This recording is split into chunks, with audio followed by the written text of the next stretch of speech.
Well, guys, I just realized something. I had my headphones on. I spent all of this time actually hooking up this microphone, which you actually don't see. It's right here.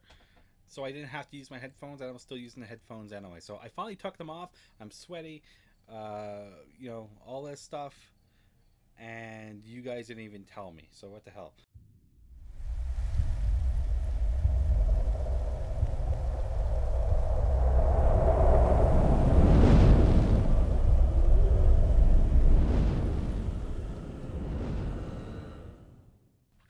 We have two games here, actually from the same franchise, and thankfully I don't have to have a freaking headset on anymore.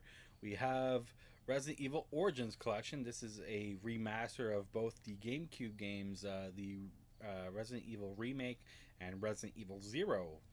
I think both games, or no, sorry, Resident Evil Zero I think came out on the PS2. I think did the remake come out on PS2? I can't remember. Maybe. I'm not sure.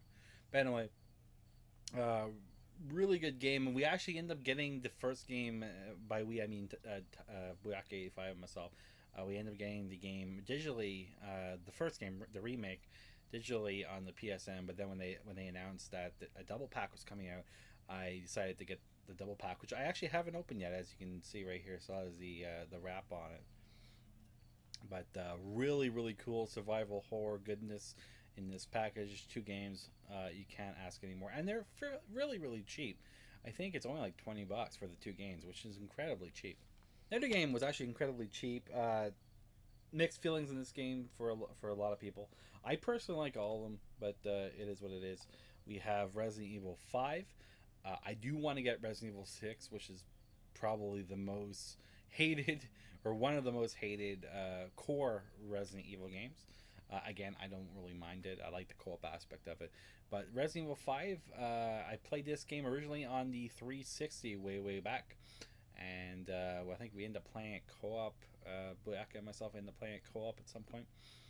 I remember it being visually very, very impressive. The graphics were amazing at the time, and they still hold up. Like I seen this game again, not opened. I haven't actually had time to play it yet, but from what I've seen of it online, it still looks like it holds up quite well from the visuals department.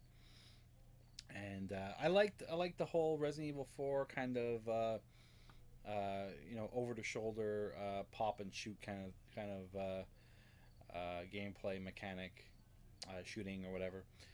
And yes, the horror aspect is not really all that present in these games since even Resident Evil 4. To be honest with you, I'm not. I don't find it all that scary. Uh, which is too bad in some aspects. Which looks like, by the way, Resident Evil 7, which will be coming out in January, may actually be fixing that. We'll see. But anyways, overall, I really enjoyed Resident Evil 5, and I'm looking forward to more of these remasters that are coming out, specifically with Resident Evil 4. They're also doing Resident Evil 2, which I'm hoping that they're going to maybe have the over the shoulder point of view for that one. I know that a lot of people will probably be really pissed off when I said that. But I'm hoping for that. Maybe they'll go with the old school remake, and that's cool too. But I'm really looking forward to all the Resident Evil goodness that coming our way very, very shortly. Another game, I think this was number 10 out of the top 10 of last year's games for me. Could be wrong with that one. I have to look.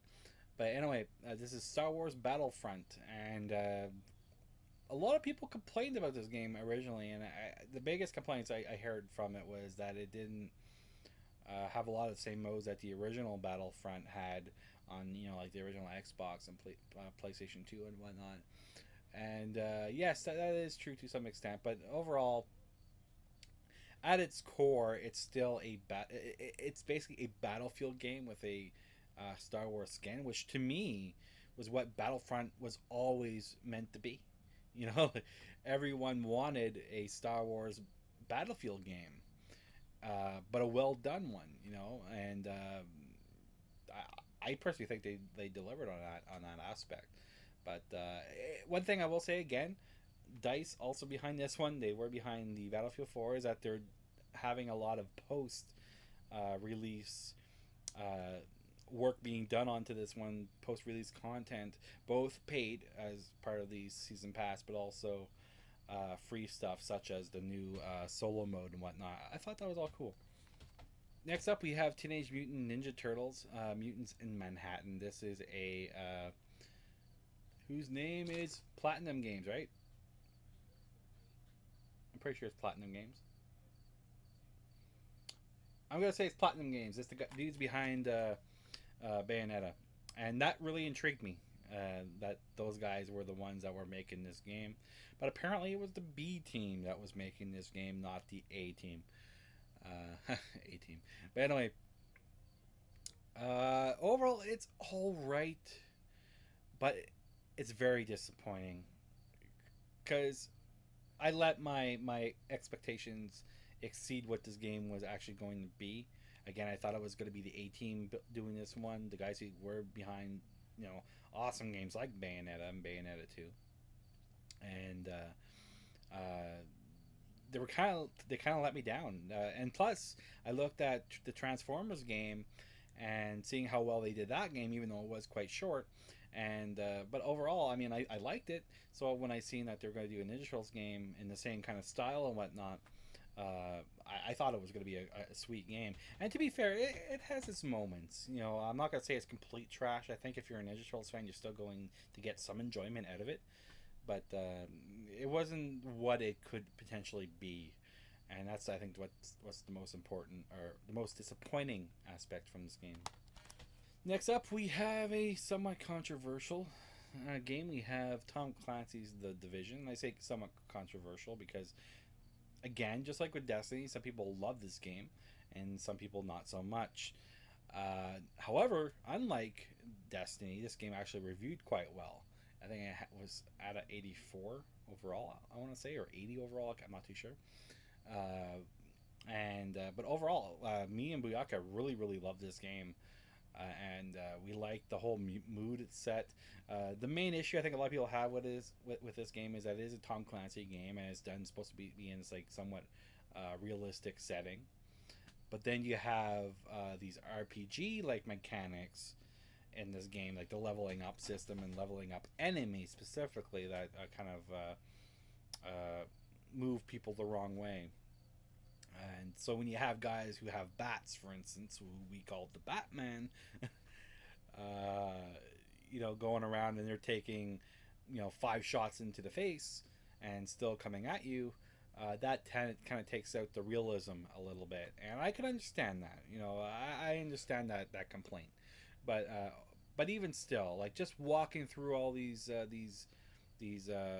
abandoned streets of New York was really both unsettling and at the same time really a awesome experience to see the detail that was put into this game and how they kind of like modeled, not one for one, but they put a ton of time and effort into modeling New York, that you have to think that they're not done with that setting. They're probably going to come out with a Division 2, obviously after doing this post-release stuff, and to use some more of those assets that they actually spent all this time doing, which I'll be the first one to buy it, man. I really love this game overall, and if they make a Division 2, I will be on that.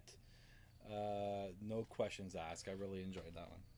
We kind of talked about this one with the Ninja Turtles game. This is Transformers Devastation. So this is a game based on a cartoon, just like Ninja Turtles is technically based on a comic that spawned a cartoon and spawned some movies. But this one was actually based on the cartoon specifically, and it has that same style as you can see right here of the original cartoon. It even has a lot of, I think, all the same voice actors, if I'm not mistaken. And but it was really cool. The combo system in this one, the overall combat in this one was really cool. The main complaint with this one was the short length of the gameplay. I think you can clock about you can do the whole game around 4 hours, which is incredibly short for a $40 to $50 game. But with that being said, you can probably find this a lot cheaper than what I paid for it. But even still, as a somewhat fan of Transformers, I really enjoyed that game. Next up, we have, and you guys know I'm actually playing this right now for a Let's Play series. We're on the last of this game, Uncharted 3. We have Uncharted the Nathan Drake collection. It basically has all three games on one disc, without the multiplayer from 2 and 3, which didn't bother me. I know that bothered some people. Uh, but overall, I thought this was a magnificent collection. As someone who loves the Uncharted games, uh, it was nice to be able to go through these with slightly upres textures, and the gameplay tuned a little bit more to what we know as Uncharted now. Specifically with the first game. The first game was what kind of received the majority of the treatment for this one, and it's definitely better for it. But yeah, overall, I really love these three games, and was really excited that they actually decided to do this. Uncharted 4: A Thief's End, and what a magnificent game this was. It was just so amazing playing this one. And I don't want to say too much because I actually do want to do, or I actually have already played it, obviously, and recorded it, but I haven't put up the Let's Play just yet. I want to finish Uncharted 3 first. So I won't go into any spoiler territory here. But just the overall story, it was very cinematic, and if you played the original 3, you know how cinematic those were for the time, and they just upped that to a whole new level. Uh, they're really perfecting their craft. Naughty Dog. It was just a phenomenal game, and I couldn't recommend it any higher. It's probably, at this moment in time, is probably my game of the year. As kind of like a bit of a spoiler for game of the year, but yeah, phenomenal game. Highly recommend it. A bit of a surprise here was Until Dawn. Now, this game was originally supposed to be a PlayStation 3 Move exclusive title, and then it kind of went into limbo a little bit. And then they said they were going to make this a PS3 title without the Move, and then that kind of got pushed back, and eventually decided to release it for the PlayStation 4. And they put a bunch of work into it to make sure it was worthy of a PlayStation 4, worthy to be a PlayStation 4 game, so it isn't like some PS3 game pushed onto PS4. It looks beautiful. It looks like a beautiful game. I believe it's on the same engine that runs what's the other game? Killzone Shadowfall, and it looks phenomenal. The facial animation and whatnot. And by the way, if you're not familiar with this game, I guess we can talk a little bit about like how this game plays and whatnot. It's basically like one of those David Cage games, like Heavy Rain, for instance, where you move your character around, you pick up things and whatnot, you do exploring and whatnot, and then when there's action sequences, you do a lot of button presses and quick time events and whatnot. And don't let that put you off, because it works quite well in this horror-like setting. And speaking about the horror-like setting, basically in this game, uh, there's a killer in this game, and you're escaping from the killer, and you have to decide, and you have like 8 characters, and you have to decide what to do with different actions and whatnot, and what you do with those actions that could end up killing the characters in the game. And you could end up the entire game with nobody alive, or all 8, depending on how you play it. So I thought it was a really, really cool concept, and I really hope that they work on a new game in this franchise. Maybe not continuing off of this game necessarily, but rather do a whole new, like, keep it like almost like an anthology series, and maybe do a different spin on this game for the sequel. We have Watch Dogs, and another controversial game when it came out, because the main thing a lot of people complained about was that it seemed like it was a downgrade, which, to be honest, it was, as far as visuals were concerned. When we've seen it, with the E3 reveal a few years prior, and however, with that being said, I really enjoyed this game. I thought it was phenomenal. Okay, maybe not phenomenal, but I thought it was a decent GTA like game, and I played it through completion, and I even got all of the trophies, including that friggin' god awful, absolutely horrendous social. What Social Lubricant, I think was called, where basically you had to do this drinking game with some dude in the bar. And there's one guy, oh my god, he was so difficult to freaking do this game with. And I heard they actually patched it much later. And too bad because I actually did it the hard way. And at one point, I'm holding the controller upside down to do any, to give myself any advantage at all. And eventually, I did do it, but my God, it was so difficult. I really was frustrated with that one trophy. Amazing what we do for trophies sometimes. But overall, I really enjoyed it. And again, with the new game, the sequel, Watch Dogs 2 coming out, you can pick this one up for like $10. So maybe give it a try.